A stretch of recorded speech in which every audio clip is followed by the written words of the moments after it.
پھر فرمایا ایام معدودات، گنتی کے چند دن ہیں، چند دن، قلت کا فائدہ ہے، یعنی روزے سالوں کے نہیں بلکہ دنوں کے ہیں.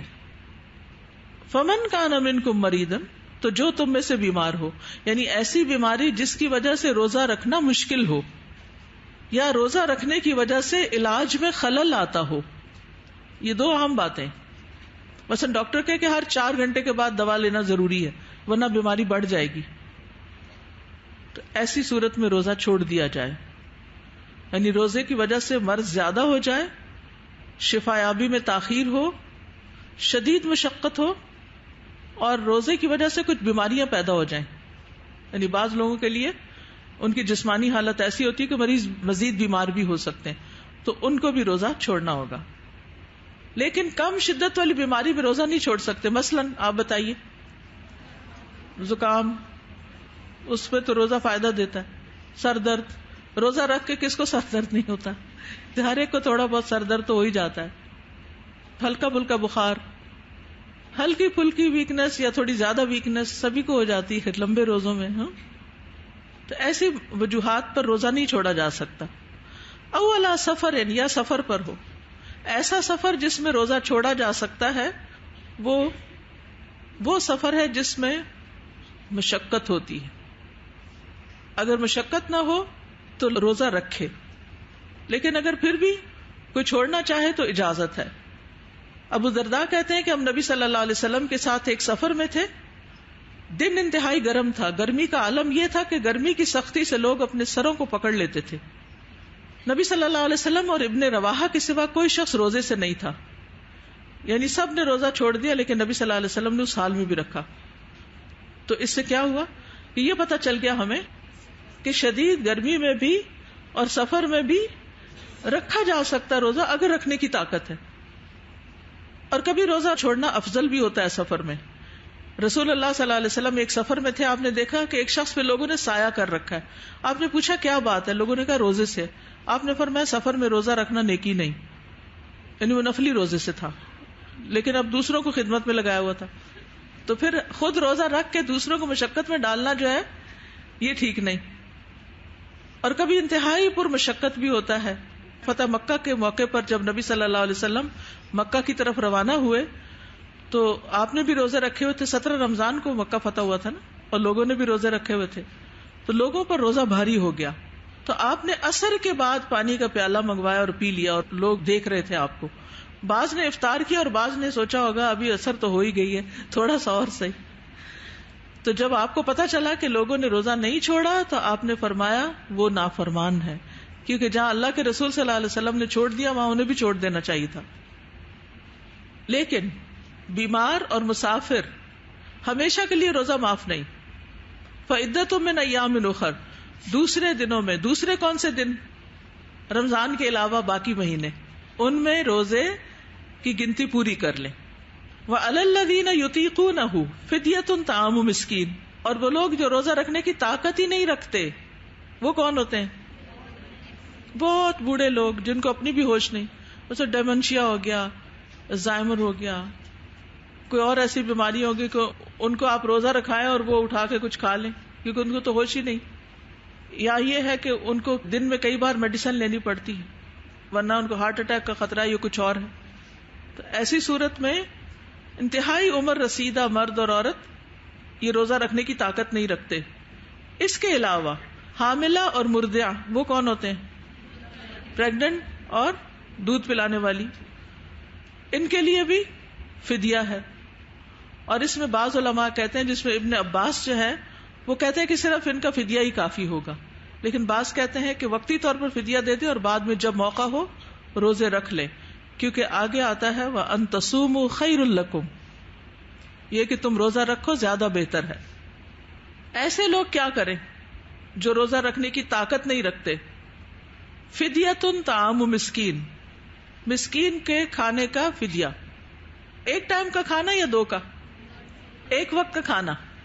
پھر آپ دیکھیے پورے 1 مہینے کے بدلے ایک مسکین کو کھانا کھلائے، بلکہ روزانہ ہی کھلا دے یا کٹھا ہی کھلا دے، جیسے بھی وہ چاہے. کھانا جو ہے وہ اپنے دستور اور اپنے طریقے کے مطابق، یعنی جتنا وہ خود کھاتا ہے. اب پاکستان میں ایک کھانا سستا پک جاتا ہے, امریکہ میں وہی کھانا ہو سکتا ہے جو کھانا یہاں 100 روپے کا یا 200 روپے کا پکے, وہاں $10 کا پکے گا, جو اس سے مہنگا پڑے گا. تو ایسی صورت میں کیا ہے, پھر جس جگہ آپ رہتے ہیں اس کے حساب سے آپ کو فدیہ دینا ہوگا. پھر آپ دیکھیے کہ کھانے کی قسم مقرر نہیں, آپ چاول بھی دے سکتے ہیں, آپ گندم بھی دے سکتے ہیں, آپ چاول گندم دال ملا کے راشن بیگ بھی دے سکتے ہیں. یعنی اس کے لیے نہ قسم مقرر ہے اور نہ ہی وقت متعین ہے. آپ رمضان سے پہلے بھی دے سکتے ہیں, رمضان کے دوران بھی دے سکتے ہیں. آپ سحری کا کھانا بھی دے سکتے ہیں, آپ رات کا کھانا بھی دے سکتے ہیں. آپ پکا ہوا کھانا بھی دے سکتے ہیں, آپ کچا بھی دے سکتے ہیں. اب ذرا غور کیجیے, کل ہو, بوڑھے لوگ ہوں, حاملہ ہو, مرضع ہو, اگر وہ روزہ رکھ سکتے ہیں, وَأَن تَصُومُوا خَيْرٌ لَكُمْ, تو تمہارے لیے زیادہ بہتر ہے. چھوٹی چھوٹی بات پر روزہ چھوڑنے کی مت سوچو, روزہ رکھنے کی سوچو, کیونکہ اس کے فائدے بہت زیادہ ہیں, اس کی حکمتیں بہت زیادہ ہیں. اسی لیے کوئی حاملہ اگر یہ دیکھتی ہے کہ اس کے اندر ہمت طاقت ہے, کیونکہ پرسن ٹو پرسن ویری کرتا ہے, کچھ لوگ بہت ہمت والے ہوتے ہیں وہ رکھ لیتے ہیں اور کچھ سے نہیں رکھا جاتا, تو رکھنے والا نہ رکھنے والے کو برا نہ سمجھے اور ادروائز بھی کسی کو ملامت نہ کرے. اور وَأَن تَصُومُوا خَيْرٌ لَكُمْ إِن كُنتُمْ تَعْلَمُونَ, اگر تمہیں پتا ہو کہ ایک روزے کا ثواب کتنا ہے اور رمضان میں روزہ رکھنے کا کتنا فائدہ ہے, تو تم روزہ ہی رکھنا چاہو گے. تو اس سے یہ خلاصہ پتا چلتا ہے کہ روزہ رکھنا سراسر فائدے کی بات ہے, اور اسے صرف انتہائی مجبوری کے وقت چھوڑنا چاہیے, ویسے نہیں. کچھ لوگ آج روزہ نہیں, بھائی کیوں نہیں, کیونکہ وہ سحری کے وقت آنکھ نہیں کھلی تھی تو اس لیے ہم نے روزہ نہیں رکھا. کوئی وجہ بتائی گئی کہ جس کی سحری کے وقت آنکھ نہ کھلے وہ روزہ چھوڑ دے؟ ایسا ہے کچھ نہیں, ایسا کچھ بھی نہیں. اور کیا کیا مواقع ہوتے ہیں, ایگزامز ہیں, روزے کیسے رکھے, پڑھائی بہت ٹف ہے, کام بہت ہے. بس 2 صورتیں بتائی گئی ہیں کہ جس میں روزہ نہیں رکھ سکتے, وہ ہے بیمار اور مسافر. اور وہ جو طاقت رکھتے ہی نہیں وہ تو مکلف ہی نہیں, ان پر تو پھر ہے ہی نہیں, لیکن ان کو بھی کہا کہ صدقہ کر دو تاکہ کچھ تو کفارہ ہو جائے. آپ میں سے کوئی کچھ کہنا چاہتا ہے؟ سر ایک یہ کہ جیسے میڈز وغیرہ ہیں تو وہ بھی اکثر اب دیکھنے میں آیا نہیں روزے رکھتی, اور وہ یہی کہتی ہیں کہ ہمیں تو پورا دن مختلف جگہوں پہ کام کرنا پڑتا ہے اور ہمارے لیے بڑی مشقت ہوتی ہے, تو ہم کیسے رکھیں؟ ان میں بھی 2 طرح کی میڈز ہوں گی, ایک تو ہمت جان والی جوان, اور کچھ ایسی ہوتی ہے کہ جو بہت کمزور, ہیموگلوبن بھی بہت لو, یعنی کہ واقعی ان کے اندر استطاعت نہیں, تو وہ پھر اور بات. پھر وہ بھی فدیہ دینا, فدیہ تو لازم ہے, فدیہ تو ہر ایک کے لیے, جس کے پاس نہیں اس کو کچھ دیا جائے تاکہ وہ اپنا فدیہ دے سکے. بالکل. دیکھیے حدیث میں آتا ہے کہ اپنے غلام پر زیادہ کام نہ ڈالو, اور اگر ڈالو تو ساتھ خود بھی کام کرو. تو جن کے گھروں میں بھی میڈز ہیں اور اگر وہ روزہ اس لیے نہیں رکھتی کہ آپ نے زیادہ کھانے پکانے کا کام ان کو دے کر ان کا کام بڑھا دیا ہے, تو پھر آپ بھی ذمہ دار ہوں گے. آپ ان کو کام کم کر دیں, یعنی کہ آپ چھٹی تو نہیں دے سکیں گے, لیکن جتنا زیادہ ان کی مدد کر سکیں, ایک کی جگہ 2 لوگ رکھ لیں, لیکن ان کو روزہ رکھنے میں سہولت فراہم کریں, ان کو موٹیویٹ بھی کریں, ان کو اچھا کھانے کو بھی دیں, اس کے ساتھ ساتھ ان کو ملٹی وٹامن بھی دیں تاکہ ان کی طاقت آئے اور وہ بھی نیکی کے کام میں شریک ہو سکیں. شہر رمضان الذی انزل فیہ القرآن ھدی للناس وبینات من الھدی والفرقان. روزے کے بعد رمضان کی اہمیت بتائی جا رہی ہے کہ رمضان وہ مہینہ ہے جس میں قرآن اتارا گیا ہے. گویا رمضان کی فضیلت کس وجہ سے ہے؟ قرآن کی وجہ سے ہے. روزہ بھی اللہ کا احسان ہے اور قرآن بھی اللہ کا احسان ہے کہ اللہ نے ہمارے لیے ہدایت کا ذریعہ بنایا, ہدایت کے لیے ایک کتاب چھوڑی, ھدی للناس, جو سارے انسانوں کے لیے ہدایت ہے, وبینات, اور اس میں روشن دلائل ہیں. کس کے؟ من الہدی والفرقان, ہدایت اور فرقان کے, حق و باطل میں فرق کرنے والے. اسلام سے پہلے رمضان عام مہینوں کی طرح تھا, لیکن جب نبی صلی اللہ علیہ وسلم کو نبوت ملی, قرآن آپ پر نازل ہوا, تو اس مہینے کی فضیلت بڑھ گئی باقی تمام مہینوں کے مقابلے میں. کہا جاتا ہے کہ سابقہ کتب بھی اسی مہینے میں نازل ہوئی تھی, لیکن سابقہ کتب ایک ہی بار نازل ہو گئی تھی. اور جہاں تک قرآن کا تعلق ہے تو یہ آسمان دنیا میں بیت العزت میں ایک ہی بار نازل ہو گیا, اور پھر بعد میں آہستہ آہستہ تھوڑا تھوڑا کر کے نازل کیا گیا. تو رمضان میں روزے کیوں فرض کیے گئے؟ تاکہ ہم قرآن ملنے کی نعمت پر شکر ادا کر سکیں. یاد رہے گی یہ بات؟ بولیے ذرا. تاکہ ہم قرآن کی عظیم نعمت ملنے پر شکر ادا کر سکیں. شکر زبان سے بھی ہوتا ہے، شکر دل سے بھی ہوتا ہے، شکر عمل سے بھی ہوتا ہے. تو رمضان کے روزے رکھ کر ہم شکر ادا کرتے ہیں کہ اللہ نے ہمیں اس مہینے میں قرآن دیا تھا. قرآن ایک ایسی نعمت ہے جس کے برابر کوئی چیز نہیں. اللہ سبحانہ وتعالی نے اس کو کس لیے نازل کیا؟ کیا مقصد ہے؟ کہ اس سے ہدایت پائیں. یہاں پر آپ دیکھیے اسی آیت میں بتایا گیا کہ شہر رمضان الذی انزل فیہ القرآن. کیا ہے قرآن؟ ھدی للناس. تو قرآن صرف تلاوت کے لیے نہیں، صرف ثواب کے لیے نہیں، قرآن ہدایت کے لیے آیا ہے. اور اس مہینے میں ہمارا تعلق قرآن سے بڑھ جاتا ہے. قرآن مجید میں آتا ہے وَمَا اخْتَلَفْتُمْ فِيهِ مِنْ شَيْءٍ فَحُكْمُهُ إِلَى اللَّهِ. اور جس چیز میں بھی تمہارا کوئی اختلاف ہو تو اس کا فیصلہ اللہ کے سپرد ہے. قرآن کی طرف لے جاؤ اس کو. تو یاد رکھیے کہ رمضان کی اپنی فضیلتیں ہیں. مبارک مہینہ ہے، بے پناہ خیر لانے والا ہے. اس میں ایک رات ایسی ہے جو 1000 مہینوں سے بہتر ہے. اور اس رات کی فضیلت بھی کیوں ہے؟ کیونکہ اس رات میں قرآن نازل کیا گیا. جو اس سے محروم رہا ہر طرح کی خیر و بلائی سے محروم رہا. اس مہینے میں آسمان کے دروازے کھل جاتے ہیں، جنت کے دروازے کھل جاتے ہیں، جہنم کے دروازے بند ہو جاتے ہیں، شیاطین جکڑے جاتے ہیں، گناہوں کا کفارہ ہوتا ہے. وَرَمَضَانَ إِلَى رَمَضَانَ مُكَفِّرَاتٌ. رمضان سے رمضان تک اپنے درمیان سرزد ہونے والے گناہوں کے لیے کفارہ بن جاتا ہے جب تک انسان کبیرہ گناہوں سے بچتا ہے. جہنم سے آزادی کا مہینہ ہے. رسول اللہ صلی اللہ علیہ وسلم نے فرمایا یقیناً اللہ تعالیٰ ہر افطاری کے وقت لوگوں کو جہنم سے آزاد کرتے ہیں، اور یہ ہر رات ہوتا ہے. ہماری سب سے بڑی فکر اور غم یہ ہونا چاہیے کہ اللہ ہمیں آگ سے بچا لینا. کچھ بھی کام نہیں آئے گا اگر وہاں کوئی رسوائی ہو گئی. تو رمضان ایک سنہرا وقت ہے، ایک فضیلت والا مہینہ ایسا ہے کہ جس میں ہر روز لوگوں کو آزادی ملتی ہے جہنم سے، کہ یہ جہنم میں نہیں جائے گا. تو ہمیں بھی اس وقت دعا کرنی چاہیے افطار کے قریب کہ اللہ ہمارا بھی نام آج ان لوگوں میں لکھ دے. پھر نیکیوں کی دعوت دینے والا مہینہ ہے. اس مہینے میں ہر روز ایک فرشتہ پکارتا ہے اے خیر کے طالب آگے بڑھ اور اے شر کے طالب رک جا، یہاں تک کہ رمضان ختم ہو جاتا ہے. رمضان میں نیکی کے بہت سے مواقع جمع ہو جاتے ہیں. رسول اللہ صلی اللہ علیہ وسلم نے فرمایا یقیناً جنت میں ایسے بالا خانے ہیں، اونچی عمارتیں ہیں جن کا اندر کا حصہ ان کے باہر سے نظر آتا ہے اور باہر کا حصہ اندر سے نظر آتا ہے. ایک دیہاتی آپ کی طرف کھڑا ہوا کہنے لگا یا رسول اللہ صلی اللہ علیہ وسلم یہ کس کے لیے ہے؟ کیونکہ ان کے ہاں تو ایسے بالا خانوں اور ایسی ہائی رائزز کا کوئی کانسیپٹ بھی نہیں تھا اس وقت. اب دنیا میں تھوڑی تھوڑی نقل اتارنے کی کوشش کی گئی ہے کہ گلاس کی بلڈنگز بن رہی ہیں. آپ نے فرمایا اس شخص کے لیے جو اچھی بات کرے، کھانا کھلائے، روزے رکھے، اور جب لوگ رات کو سو رہے ہوں تو صرف اللہ کے لیے نماز ادا کرے. تو اس سے آپ اندازہ لگائیں یہ 4 کام اکٹھے ہو گئے کب؟ رمضان میں. اچھی بات، آپ بچتے ہیں بری باتوں سے، شعوری طور پر بچتے ہیں. کھانا کھلانا، روزہ افطار کرتے ہیں، ویسے لوگوں میں راشن بانٹتے ہیں، روزے رکھ رہے ہوتے ہیں، اور راتوں کا قیام بھی صرف رمضان میں ہی ہوتا ہے ریگولرلی، آگے پیچھے سستی ہو جاتی ہے. حافظ ابن رجب رحمہ اللہ کہتے ہیں یہ تمام اعمال رمضان میں ہو جاتے ہیں تو مومن کے لیے اس میں جمع ہو جاتا ہے روزہ، قیام، صدقہ اور اچھی گفتگو کرنا. کیونکہ روزہ بے مقصد اور جنسی بات کرنے سے منع کرتا ہے. روزہ، نماز اور صدقہ اپنے کرنے والے کو اللہ تعالیٰ تک پہنچا دیتے ہیں. بعض سلف صالحین کہتے ہیں نماز نمازی کو آدھے رستے تک پہنچاتی ہے، روزہ اسے بادشاہ کے دروازے تک پہنچا دیتا ہے، اور صدقہ اس کا ہاتھ پکڑ کر اس کو بادشاہ کے پاس داخل کر دیتا ہے تو وہ جنت تک پہنچ جاتا ہے.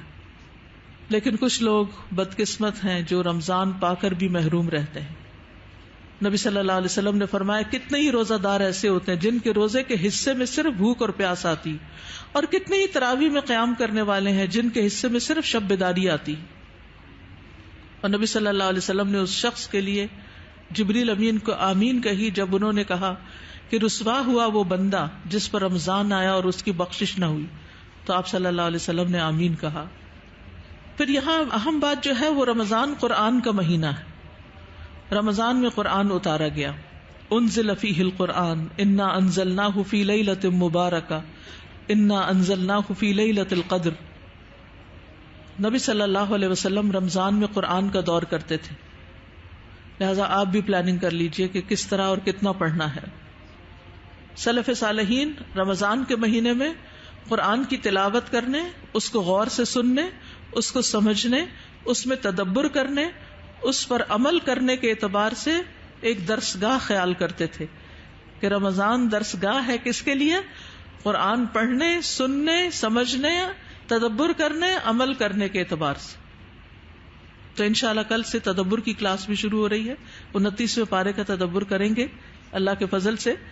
یعنی رمضان میں ایک تو عام ٹرینڈ یہ ہے کہ پورے قرآن کا دورہ قرآن کیا جاتا ہے، لیکن دورہ قرآن کے علاوہ تدبر بھی کیا جا سکتا ہے. بس جیسے ہی رمضان کا مہینہ داخل ہوتا، سفیان ثوری سب کام چھوڑ کر قرآن کی قرات پر متوجہ ہو جاتے، اور قرآن کی تلاوت اور نماز اور اللہ کے راستے میں دینا ایسی تجارت ہے جو کبھی برباد نہ ہوگی. ان الذین یتلون کتاب اللہ واقاموا الصلاۃ وانفقوا مما رزقناہم سرا وعلانیۃ یرجون تجارۃ لن تبور. قرآن اللہ سے جڑنے کا بہترین ذریعہ ہے. نبی صلی اللہ علیہ وسلم نے فرمایا کوئی چیز ایسی نہیں جو زیادہ افضل ہو جس کے ذریعے تم اللہ کی طرف رجوع کر سکو سوائے اس کے جو اللہ کی طرف سے نازل ہوئی، یعنی قرآن. یعنی آپ اللہ کا قرب چاہتے ہیں تو کیا کریں؟ قرآن کے ساتھ جڑ جائیں. ابن رجب کہتے ہیں کہ نفلی اعمال میں سے عظیم عمل جس کے ذریعے انسان اللہ کا تقرب حاصل کر سکتا ہے وہ قرآن کی کثرت سے تلاوت، اس میں غور و فکر، تدبر اور اس کو خوب سمجھ کر سننا ہے. ایمان بڑھانے کا ذریعہ ہے. ابن مسعود کہتے ہیں جس میں 3 باتیں پائی جاتی ہوں اللہ اس کے دل کو ایمان سے بھر دیتا ہے: عالم کی صحبت اختیار کرنا، قرآن کی تلاوت کرنا اور روزے رکھنا. یہ 3 کام ایمان میں اضافے کا ذریعہ بنتے ہیں.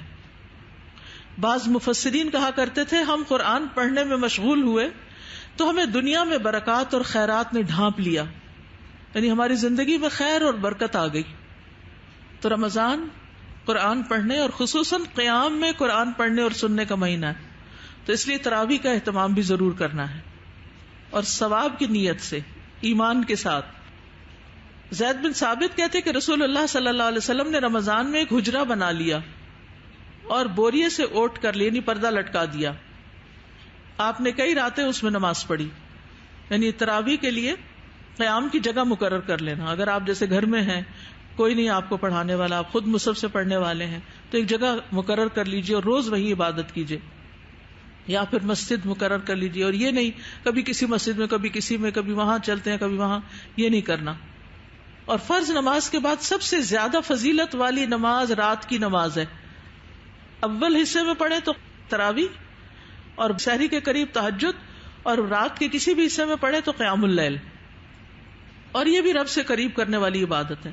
تھکاوٹ کے باوجود رات کو قیام کرنا چاہیے. کچھ لوگ کہتے ہیں فرض تو نہیں ہے نا تراویح، نہیں، لیکن نفلی اعمال میں سب سے بہترین عبادت ہے. نبی صلی اللہ علیہ وسلم کتنی دیر کھڑے ہوتے تھے؟ اتنا کہ پاؤں سوج جاتے تھے. اس لیے اگر قاری صاحب ذرا لمبی تلاوت کریں تو گھبرانا نہیں ہے. رمضان کی راتیں غفلت میں نہیں گزارنی، واٹس ایپ پر بس بیٹھے رہیں ادھر ادھر. آخری عشرے میں زیادہ محنت کرنی ہے انشاءاللہ. خود بھی کام اچھے کرنے اور گھر والوں کو بھی شریک کرنا ہے. لیلۃ القدر کی تلاش میں سستی نہ کریں. پھر ہے رمضان دعاؤں کا مہینہ ہے. اس آیت کے آخر میں فمن شہد منکم الشہر فلیصم، جو اس مہینے کے روزے پائے اسے چاہیے کہ روزے رکھے. دوبارہ ومن کان مریضا او علی سفر فعدۃ من ایام اخر، جو بیمار ہو یا مسافر تو دوسرے دنوں سے گنتی پوری کرے. یرید اللہ بکم اليسر ولا یرید بکم العسر ولتکملوا العدہ ولتکبروا اللہ علی ما ھداکم ولعلکم تشکرون. اللہ تمہارے لیے آسانی چاہتا ہے، مشکل نہیں چاہتا، تاکہ تم گنتی پوری کرو. اس لیے اس موقع پر یاد دہانی کراؤں گی کہ آج تک آپ نے جتنے بھی پچھلے روزے چھوڑے ہوئے ان سب کا حساب کر لیں اور رمضان کے بعد ان کی گنتی پوری کر لیں. کیونکہ وَلِتُكْمِلُوا الْعِدَّةَ اور پھر فَعِدَّةٌ مِّنْ أَيَّامٍ أُخَرَ 3 دفعہ گنتی کا ذکر آیا ہے ان آیات میں. وَلِتُكَبِّرُوا اللَّهَ عَلَىٰ مَا هَدَاكُمْ اور اس ہدایت پر جو اللہ نے تمہیں دی اللہ کی بڑائی بیان کرو. اللہ اکبر کب کہتے ہیں ہم؟ جب ہم بہت خوش ہوتے ہیں، ایکسائٹیڈ ہوتے ہیں. اللہ اکبر، اللہ کی تکبیر، اللہ کی بڑائی.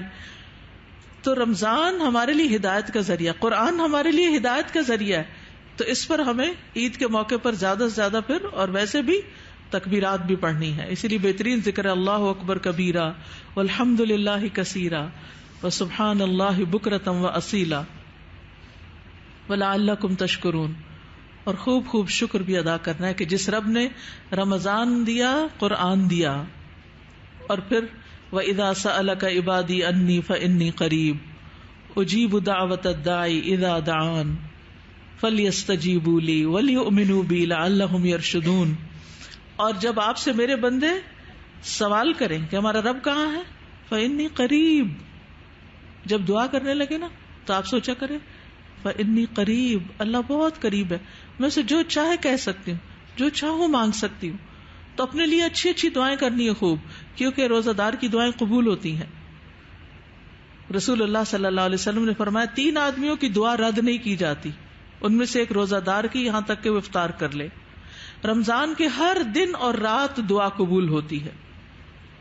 حدیث میں آتا ہے ہر مسلمان کی رمضان کے دن اور رات میں ایک دعا ایسی ضرور ہوتی ہے جو قبول ہو جائے. تو اس لیے خوب دعائیں کرنی، اور اس کے لیے آپ اپنی پرسنل ڈائری میں اپنی پرسنل دعائیں لکھ لیں. اور ویسے قرآنی اور مسنون دعائیں جو ہیں ان کو رمضان میں خوب خوب یاد بھی کریں اور پڑھتے بھی رہیں، خصوصاً رات کو. اور رات کے کس حصے میں؟ پچھلے حصے. رمضان کے علاوہ آپ سحری کے وقت کم ہی جاگتے ہیں. اب سحری کے وقت تو اٹھنا ہی ہے، تو اس وقت آسمان کے دروازے کھلے ہوتے ہیں. فرمایا جب رات کا آخری تہائی حصہ باقی رہ جاتا ہے تو اللہ عز و جل آسمان دنیا پہ نزول فرماتے ہیں، پھر آسمانوں کے دروازے کھول دیے جاتے ہیں، اور اللہ سبحانہ و تعالیٰ اپنے ہاتھوں کو پھیلا کے فرماتے ہیں. اللہ تعالیٰ اپنے ہاتھ پھیلاتے ہیں کہ کوئی مانگنے والا ہے تو اس کی درخواست پوری کی جائے. اور یہ سلسلہ طلوع فجر تک چلتا رہتا ہے. اور خصوصی طور پر معافی مانگنے کی طرف توجہ رکھنی ہے. ہم اللہ سے مزید مانگتے ہیں لیکن جو گناہ کر چکے ہیں ان کی بخشش نہیں کرواتے. جو دیوار بنے ہوئے ہوتے ہیں ہمیں چیزیں ملنے، یعنی ہم مانگ رہے ہیں وہ آ رہا ہے لیکن آگے ایک دیوار کھڑی ہے گناہوں کی. تو اس لیے استغفار کثرت سے کرنی ہے. اور استغفار میں آپ دیکھیے کہ انسان کے بہت سے اعمال جس میں کوتاہی ہو جاتی ہے وہ استغفار کی وجہ سے معاف ہو جاتے ہیں. نمبر 1، انسان گناہوں سے پاک صاف ہو جاتا ہے. کمزور ہے تو طاقتور بن جاتا ہے، کیونکہ جو متقی مومن ہوتا ہے بہت مضبوط ہوتا ہے. آپ کے اندر ایک نیکسٹ لیول کا کانفیڈنس آ جاتا ہے. بیمار ہے تو شفا یاب ہو جاتا ہے استغفار کی برکت سے. کسی مصیبت میں مبتلا ہے تو خلاصی پا لیتا ہے. اگر حیران پریشان ہے تو اللہ ہدایت دے دیتا ہے. بے چین ہے تو قرار نصیب ہو جاتا ہے. رسول اللہ صلی اللہ علیہ وسلم کے بعد ہمارے لیے سب سے بڑی امان استغفار ہے. وما کان اللہ لیعذبہم وانت فیہم، اللہ ان کو عذاب نہیں دے گا جب تک آپ ان کے اندر موجود ہیں، اور اللہ ان کو عذاب دینے والا نہیں جبکہ وہ استغفار کر رہے ہوں. تو 2 چیزیں امان کا ذریعہ اللہ کے عذاب سے بچنے کا. عمر بن خطاب کہتے ہیں اگر آسمان سے بجلی گر پڑے تو استغفار کرنے والے بندے پہ نہیں گرے گی، یعنی عذاب سے بچ جائے گا انسان. اور استغفر اللہ الذی لا الہ الا هو الحی القیوم واتوب الیہ، کثرت کے ساتھ اس دعا کو پڑھنا ہے. پھر اس کے بعد جو روزہ نہ رکھے وہ تو فدیہ دیں گے، اور باقی ہم سب خوب خوب صدقات کریں گے. رمضان سخاوت کا مہینہ ہے. نبی صلی اللہ علیہ وسلم رمضان میں بہت زیادہ صدقہ کرتے تھے. ابن عباس کہتے ہیں کہ رسول اللہ صلی اللہ علیہ وسلم سب لوگوں سے زیادہ جواد اور سخی تھے. رمضان میں جب جبریل آپ سے ملتے تو آپ بہت ہی زیادہ جود و کرم فرماتے. ایک اور روایت میں آتا ہے کہ لوگوں کو بھلائی پہنچانے میں بارش لانے والی ہوا سے بھی زیادہ جود و کرم کرتے. تو اس مہینے میں خوب خوب صدقہ خیرات کرنا ہے. اور ان میں بہترین صدقہ کیا ہے؟ کسی کا روزہ افطار کرانا. اس سے انسان روزے کا ثواب بھی حاصل کر لیتا ہے. جتنے لوگ روزہ کھلوائیں گے، اور اس کا بہترین موقع اس وقت الہدا کے ہاسٹل میں اب ماشاءاللہ میرے خیال ہے 400 سے اوپر تعداد ہو جائے گی رمضان میں، تو 400-500 لوگوں کا جو روزہ ایک دن کا بھی بندہ کھلوا دے تو وہ 500 روزوں کا ثواب اس کو ساتھ مل گیا، 2 دن کھلوا دے تو اور. تو اس کی بھی حرص رکھنی ہے اور اس طرف بھی آپ نے توجہ کرنی ہے. پھر اسی طرح یہ ہے کہ دن اور رات خرچ کرنا ہے. الذین ينفقون اموالهم باللیل والنہار، رات اور دن. رمضان کی راتوں میں تراویح پڑھنے آتے ہیں، کچھ صدقہ ڈال دیں. دن میں آپ کچھ نہ کچھ صدقہ کر سکتے ہیں، چاہے کھلانے کی شکل میں، پیسوں کی شکل میں، کسی بھی شکل میں. اور پھر جو اللہ کے راستے میں دیتے ہیں، اللہ کے دین کے لیے خرچ کرتے ہیں، جیسے پہلے بھی آپ کو بتایا گیا اسکول کی بلڈنگ بن رہی ہے اور اب آخری دموں پر ہے اور بہت اس وقت ضرورت ہے اس پر سپینڈ کرنے کی، تو یہ قرض حسنہ ہے. یعنی جو اللہ کے راستے میں اللہ کے دین کی ترقی کے لیے دیا جائے گا، کہ ایسے بچے پڑھ کر نکلے جو دنیاوی علوم میں بھی بہت پختہ ہوں اور دین بھی جانتے ہوں. پھر جو اللہ کے راستے میں دیتا ہے، مثل الذین ينفقون اموالهم فی سبیل اللہ کمثل حبۃ انبتت 7 سنابل، ان لوگوں کی مثال جو اپنا مال اللہ کے راستے میں خرچ کرتے ہیں ایک دانے کی طرح ہے جس نے 7 خوشے اگائے، ہر خوشے میں 100 دانے، اور اللہ جس کے لیے چاہتا ہے بڑھا دیتا ہے. اللہ وسعت والا ہے، سب کچھ جاننے والا ہے. جیسے اسکول ہی کا ہے، مثلا ایک لائٹ آپ لگواتے ہیں اور اس لائٹ میں بیٹھ کے بچے پڑھتے ہیں، پورا سال پڑھتے رہتے، پھر اگلے سال اور آ جاتے، پھر اگلے سال اور آ جاتے. جب تک وہ باقی ہے وہ آپ کو اجر و ثواب جا رہا ہے، کسی اور کو نہیں جا رہا. آپ کو جا رہا ہے کیونکہ آپ کے پیسے سے وہ لائٹ لگی ہوئی ہے، ایک پنکھا لگا ہوا ہے، سیڑھیاں جو چڑھتے ہیں بچے اس پہ اگر گرینائٹ لگی ہوئی ہے یا فرش بچھا ہوا ہے یا کرسی رکھی ہوئی ہے، کچھ بھی، تو اس پر جب تک علم حاصل کیا جاتا رہے گا آپ کے لیے وہ کئی گنا زیادہ بڑھتا رہے گا. نہیں پھر ایک بچہ جو پڑھ جائے گا وہ اگر آگے خیر پھیلائے گا، وہ خیر جہاں جہاں تک جائے گی وہ سب بھی آپ کے لیے صدقہ جاریہ بنے گا. پھر صدقہ گناہوں کو بھی مٹاتا ہے، جیسے استغفار مٹاتا ہے، آگ سے بچنے کا ذریعہ ہے اور عرش الہی کے سائے کا ذریعہ. یعنی 7 طرح کے لوگ ہوں گے جن کو اللہ قیامت کے دن اپنے سائے میں جگہ دے گا.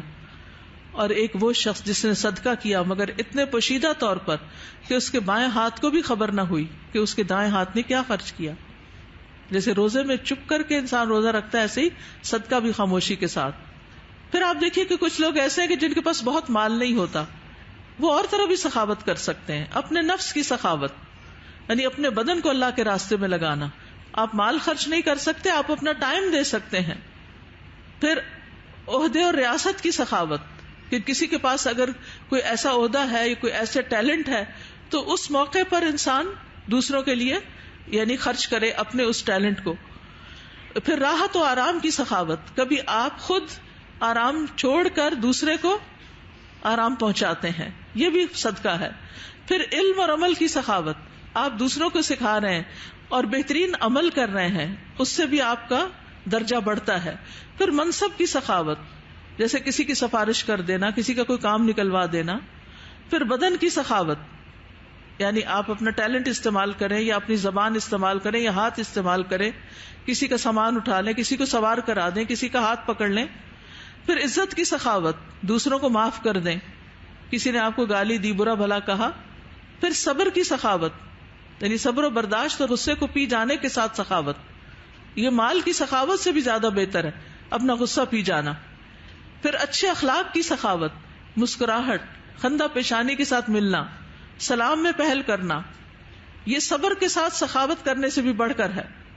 اور پھر مال کی سخاوت. اور یاد رکھیے رمضان صبر کا مہینہ ہے، اس میں ہمیں مختلف طرح صبر کرنا ہے. کھانے پینے سے تو صبر کرنا ہی ہے، لیکن غصے کو دبانا بھی صبر ہے. روزہ رکھ کے نا کبھی بھوک میں چڑچڑاپن بھی بہت آ جاتا ہے، چھوٹی سی کوئی بات کرتے ایک دم غصے میں ہم بول پڑتے ہیں، تو اس وقت روک لینا اپنے آپ کو، بس ایک بات ہوگی اب دوسری نہ ہو. تو غصے کو دبانا بھی صبر ہے. پھر اس غصے کو دعا میں بدلنا اور بھی بڑا صبر ہے. یعنی غصہ آیا ہے اور آپ پھر دل میں دعا کرنے لگتے. دوسرے کو معاف کرنا بھی صبر ہے. دوسرے کے برے رویے کے جواب میں مسکرانا بھی صبر ہے. کوئی آپ کے ساتھ جہالت برت رہا ہے، بدتمیزی کر رہا ہے اور آپ اسمائل کر رہے ہیں، یہ بھی صبر ہے. کسی کے بےہودہ گوئی پر خاموش رہنا بھی صبر ہے. آپ کئی دفعہ ایک شخص کو سمجھا چکے ہوتے ہیں لیکن وہ وہی کرتا ہے جو آپ منع کرتے ہیں، تو پھر کیا ہے کہ آپ خاموش ہو جاتے ہیں. خود کو دوسرے کی طریقے پہ ڈھال لینا بھی صبر ہے.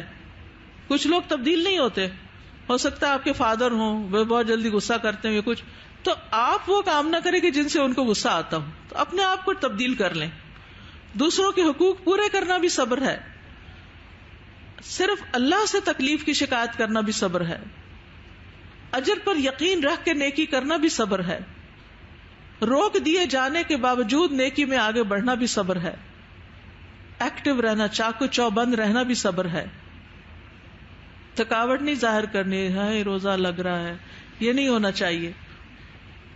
تو صبر میں گزارا جانے والا وقت جو ہے وہ بھی بہت قابل قدر ہے. تو رمضان ہماری تربیت کا مہینہ ہے، ہمیں اس میں کیا کرنا ہے؟ اللہ تعالیٰ چاہتے ہیں کہ فَلْيَسْتَجِيبُوا لِي، یہ چاہتے ہیں ان کی دعائیں قبول ہوں، تو پھر کیا کریں؟ یہ بھی اللہ کی اطاعت کریں، یہ بھی بات مانے میری. وَلْيُؤْمِنُوا بِي، مجھ پر اعتماد رکھیں، ایمان رکھیں. لَعَلَّهُمْ يَرْشُدُونَ، تاکہ وہ ہدایت پا جائیں. تو رمضان میں بری باتوں اور جھوٹ کو لازمی چھوڑنا ہے، زندگی میں سچائی لانی ہے، لغو اور رفث سے بچنا ہے، نفسانی خواہشات کی بہترین تربیت کا موقع ہے، اس سے فائدہ اٹھانا ہے. تب آپ نے کیا کرنا ہے؟ یہ ساری باتیں ذہن میں رکھ کے اس کے ساتھ رمضان کا استقبال کرنا ہے، اور رمضان آنے تک خوش رہنا ہے، پریشان نہیں رہنا. ہائے صرف 2 دن رہ گئے، ہائے صرف 3 دن رہ گئے. نہیں، خوش ہونا ہے کہ ہائے نیکیوں کا موقع آ رہا ہے، سیل لگنے لگی ہے. ابن رجب کہتے ہیں مومن کو جنت کے دروازوں کی کھل جانے کی بشارت کیوں نہ دی جائے، گناہگار کو جہنم کے دروازوں کے بند ہونے کی بشارت کیوں نہ دی جائے، عقل مند انسان کو ایسے وقت کی بشارت کیوں نہ دی جائے جس میں شیطان جکڑا جاتا ہے. کیا کوئی بھی وقت اس کے برابر ہو سکتا ہے؟ یہ بشارتوں کا مہینہ ہے. ایمان کے ساتھ استقبال کرنا ہے، ایمان کے ساتھ، روزے بھی ایمان کے ساتھ، تراویح بھی ایمان کے ساتھ، لیلۃ القدر بھی ایمان کے ساتھ. تو اہل ایمان اپنے ایمان کے زیادہ ہونے کے ساتھ رمضان کی تیاری کرتے ہیں. دل کی صفائی کے ساتھ رمضان کا استقبال کرنا ہے. ابن مسعود سے پوچھا گیا آپ رمضان کا استقبال کیسے کرتے تھے؟ انہوں نے کہا ہم میں سے کوئی ایک بھی رمضان کے چاند کے استقبال کی جرت اس حال میں نہیں کرتا تھا کہ اس کے دل میں اپنے مسلمان بھائی کے خلاف کینے کا ایک ذرہ بھی ہو. دلوں کی صفائی، ہم گھروں کی صفائی تو کر لیتے ہیں، جائے نمازیں بھی دھو لیتے ہیں، کپڑے بھی دھو دھلا کے رکھ لیتے ہیں، سب کچھ، لیکن دل نہیں صاف ہوتے. تو دلوں کی صفائی کے ساتھ رمضان کے آپ نے کچھ ٹارگٹس بنانے ہیں. نمازوں کو اول وقت پڑھنا، نوافل کا اہتمام کرنا، تراویح کا اہتمام کرنا، فرائض کو اچھے طریقے سے ادا کرنا، قرآن کو روز پڑھنا، ہو سکے تو کم از کم 1 سپارہ ضرور پڑھیں تاکہ پورے رمضان میں 1 قرآن ختم ہو جائے. اگر 2 کرنے ہو تو 2 پڑھ لیں، 3 کرنے ہو تو 3 پڑھ لیں. کثرت سے اللہ کا ذکر، صبح و شام کے اذکار کی پابندی، دن میں 100 بار استغفار، نبی صلی اللہ علیہ وسلم پر درود، لا حول ولا قوت کی کثرت تاکہ نیکیوں کی توفیق ملتی رہے اور نیکیوں پہ تکبر نہ آئے. تسبیحات کی کثرت، دعاؤں میں کثرت، خصوصاً مغرب سے 15 منٹ پہلے فارغ کر کے اپنے آپ کو، گھر والوں کو اکٹھا کر کے بس دعاؤں پہ بیٹھ جائیں. پھر صدقہ خیرات کی پلاننگ، پھر دیگر یعنی عبادت کی اور جتنی بھی قسمیں ہیں، مثلا عمرے کا موقع ملے تو وہ کر لیں، اور فجر کے بعد چاشت کی نماز تک بیٹھے رہنا اور ذکر کرنا، عبادت کرنا، اور علم کے حلقات کو اٹینڈ کرنے میں پابندی اختیار کرنا. اس لیے ہم انشاءاللہ سنڈے کو بھی چھٹی نہیں کریں گے. یہ فمن تطوع خیرا فہو خیر اللہ. تو اس دفعہ ہم نے پابند نہیں کیا. ویسے چھٹی ہوگی سنڈے کی، لیکن ہاسٹل میں ماشاءاللہ بہت سی بچیاں ہوگی، کچھ بچیاں گھر سے آئیں گی، اپنے امی کو لے آئیں گی، اپنے اور رشتہ داروں کو لے آئیں گی، تو سنڈے کو بھی ہم تدبر کی کلاس جاری رکھیں گے انشاءاللہ تعالی. تو اب آپ دیکھیے کہ وَلْيُؤْمِنُوا بِي لَعَلَّهُمْ يَرْشُدُونَ، تو ہم نے رشد پانی ہے. تو اب آپ دیکھیے 3 کی ورڈز آپ نے یاد رکھنے، 3 کی ورڈز، ٹھیک ہے. پہلا ہے انتظام، پلاننگ اور ڈسپلن اور پریپریشن. اس پریپریشن میں آپ نے اپنی ہر اس چیز کی تیاری کرنی ہے جو رمضان سے متعلق ہے، چاہے کپڑے صحیح کر کے رکھنے کی ہو، الماریاں صاف کرنے کی ہو، پھر اس کے علاوہ باقی جیسے پہلے میں نے کہا تھا کہ سنڈے آ رہا ہے صفائی وغیرہ کر لیں، گروسریز لانے کی ہو، پھر نمازیں کس طرح پڑھنی ہے، کب پہنچنا ہے، گاڑی کا انتظام کرنا ہے، کس جگہ نماز پڑھنی، ساری چیزیں اپنے پاس لکھ لیں. انتظام. دوسرا ہے التزام. التزام لازم کرنا، یعنی جن چیزوں کی پلاننگ کریں، جو اپنے ٹارگٹ سے گول سیٹ کریں، ان کو اپنے اوپر لازم کر لینا ہے. لازم تراویح پڑھنی ہے، لازم قرآن پڑھنا ہے، لازم اول وقت نماز پڑھنی، لازم لازم لازم. یہ نہیں پہلا عشرہ تو خوب جوش و خروش سے سب کچھ کیا اور دوسرے میں بیٹھ گئے، یہ نہیں کرنا. التزام. اور تیسرا ہے احترام. رمضان کا بھی احترام کرنا ہے اور اپنے مسلمان بہن بھائیوں کا بھی احترام کرنا ہے، دوسروں کا بھی احترام. ٹھیک ہے، انسانوں کا بھی احترام، دین کی باتوں کا بھی احترام، علم کی مجالس کا احترام. ٹھیک ہے، انتظام، التزام، احترام. تو انشاءاللہ جو آپ کرنے جا رہے ہیں بہترین طریقے سے کر سکیں گے. تو اب تک جو آپ سن رہے تھے آپ عبادت کی حالت میں تھے. آپ نے جو علم حاصل کیا یہ آپ کا علم حاصل کرنا عبادت تھا. آپ اگر کسی اور کے ساتھ شیئر کریں گے تو یہ بھی آپ کی عبادت ہوگی. رمضان میں اس چیز پر عمل کریں گے تو سراسر عبادت ہوگی. اور آپ نے اگر نوٹس بنائے ہیں اور بول کر آپ بتائیں گے، اپنے بہن بھائیوں سے یہ معلومات شیئر کریں گے، اور جو ہاسٹل میں بچیاں ہیں وہ ایک دوسرے کے ساتھ ڈسکشن کریں گی، تو آپ کان کھول کے سن لی. جتنے لوگوں نے سنا ہے اس میں سے جو یاد رہے کوئی ایک اچھی بات وہ آپ دوسروں کے ساتھ شیئر کریں گے، وہ بھی آپ کی کیا ہوگی؟ عبادت ہوگی.